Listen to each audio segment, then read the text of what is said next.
Brands, sellers, and agents. These are all terms that as Amazon influencers we use somewhat interchangeably, but there are actually a few really key differences in how we interact with them and what it means in the Amazon ecosystem that I think are important for us to talk about.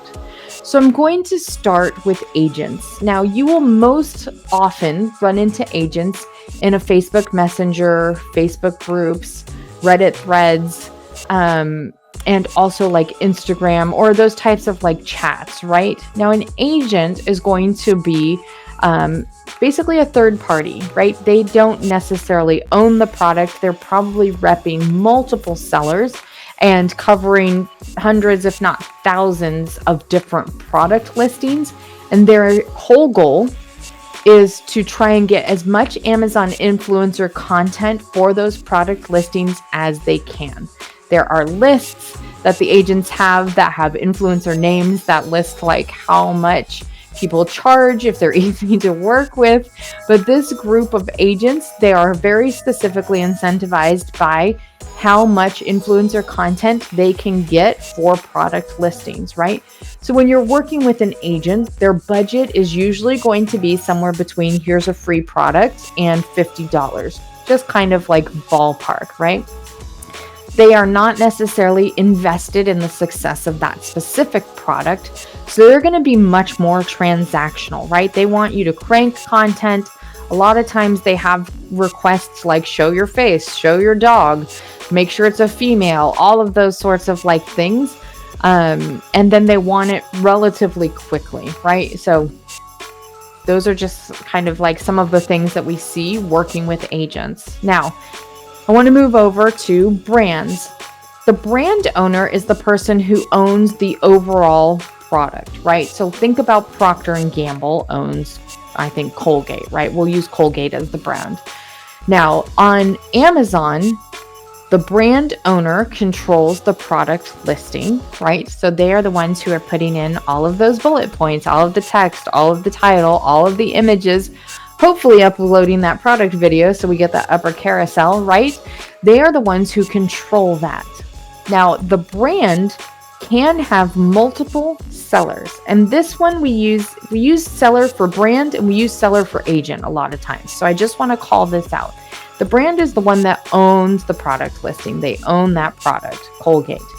Now, there can be multiple sellers on a brand's listing, depending on how they have it set up.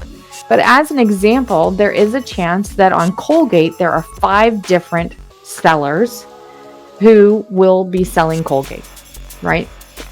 Still, Colgate is the brand with 5 different sellers. Now, sometimes the brand is the seller when you get into some of the smaller companies, right, who sell on Amazon. It's not always that Colgate has 5 different sellers. It could be that they have 1 to 10, even 1 to 100 listings, and that brand is the only seller, right? So the way we interact with the brand, whether it's the seller or not, the way we interact with the brand is going to be very specific. These are going to be people who have a vested interest in that product listing doing well. They understand the value, usually specific to influencer content and how it exists on their product listing. And they are going to have a lot more kind of like buy-in on if you're having conversations with a brand owner about the longevity of the content and how we produce shoppable content and that can live on their product listing. Now, again, sometimes the brand is the seller, but you will probably never work with one of 5 sellers on a larger brand's product, right? Because the seller on that type of a listing is just basically reselling.